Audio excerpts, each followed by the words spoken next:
Nagsimula na ang pagpapamudmod ng swerte ng noontime show na It's Your Lucky Day nitong araw ng Sabado, October 14, sa time slot ng suspendidong It's Showtime.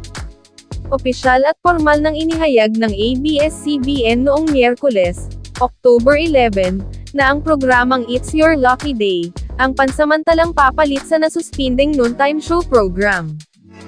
Hanggang October 27 naman ang airing nito, na hudyat naman ng pagtatapos ng suspensyon ng It's Showtime.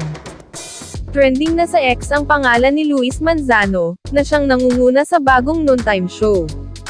Sa ilang oras na pag-ere nila, ay mukhang approve naman sa mga manonood ang mga nangyayari sa pansamantalang pumalit sa Showtime.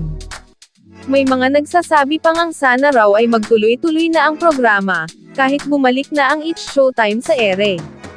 Sayang naman daw kasi. Pwedeng-pwede raw hulmahin si Luis bilang susunod na Willie Revillame, kagaya ng ginagawa nito noon sa Wawawi.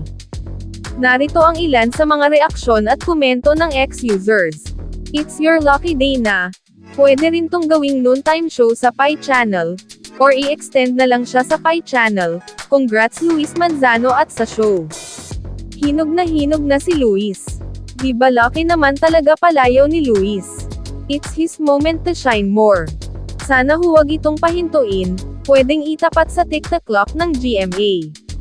Pwede na siyang ipasok sa It's Showtime, kung sakaling umalis na ng tuluyan si Ion Perez.